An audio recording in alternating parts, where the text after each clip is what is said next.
Yr enw di Edward Vaughan, dwi'n ffarmio yma yn Sychdyn Llanerfil yn Sir Dryfeldwyn.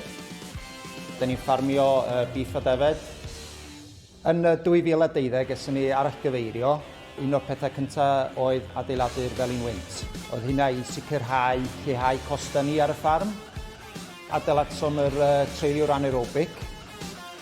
Ar yr ochr y beef, da ni'n pesgu nhw off glaswellt a wedyn da ni wedi increasio y value o'r silage, y quality. Hynna yn galluogi ni i lleihau y dwysbwyd da ni'n dod fewn i'r ffarm. A'r asail hynny hefyd lleihau yn carbon ar y ffarm. My name's Ben Williams. This is a mixed farm which is great for the soil. We started direct drilling instead of ploughing in 2008.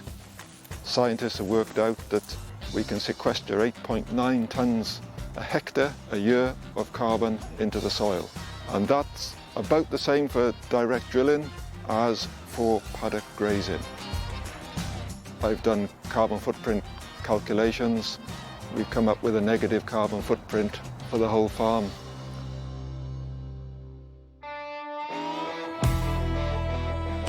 Dylan Jones dwi, da ni'n ffarmio 8 garacar yma'n Castellor, ffarm deuluol. Yn sylfaen i Castellor ydy cael bod yn hunan gynhaliol. Da ni yn darfod 500 o wartheg dim ond ar be fydden ni dyfu ar y ffarm i hyn lle. Wel, da ni'n canolbwyntio ar gloi nitrogen yn y ddaear. Felly, da ni yn dwi ar porfeydd, da ni'n dyfu meillion coch yn bwysig iawn yma, pys wrth gwrs, a'r gaea yma, da ni'n mynd mewn efo mwstad a fetches. Dwi'n meddwl bod o wedi bod yn andros o bwysig ymwneud y camau yma da ni wedi gwneud i gyrraedd net zero. Mwyn y genedlaeth nesaf o ffermwyr, mae'r cyfrifoldeb gynno ni heddiw i greu diwydiant llywyrchus at y genedlaeth nesaf.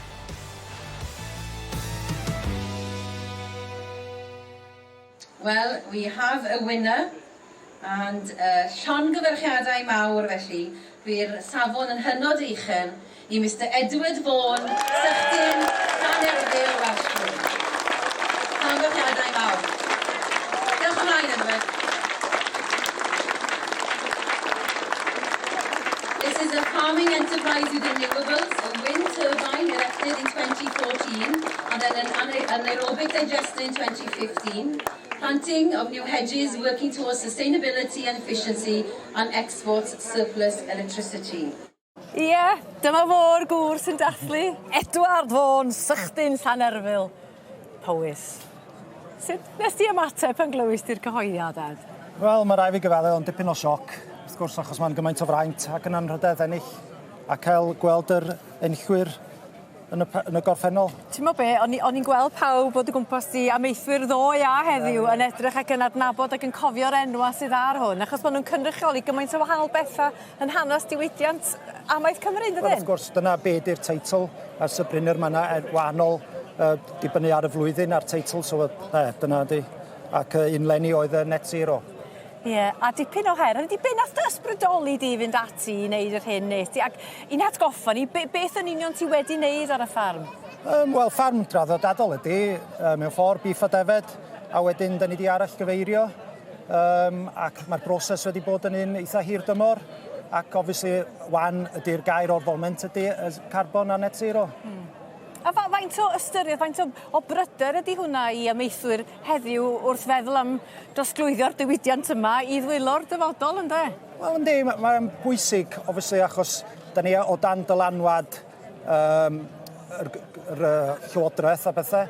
Felly, da ni eisiau pwysleisio, mae o'n cydweithiad o'r amgylchedd ac, obviously, creu bwyd i ni fel genedl. Ac oes yna gynlluniau pellach rwan ar y ffarm?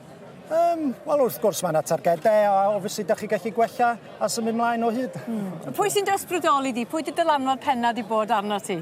Wel, wrth gwrs, mae rhieni, nhw sydd yn rhoi y sylfaen i chi, felly, a ydych chi'n datblygu o hynny. So, dwi ddiolchgar iawn i gael y siawns i gallu wneud a rhoi stamp fy hun. Rhieni a hefyd yr ardal, achos o'n i'n gweld Tom Tudor ac yn y blaen.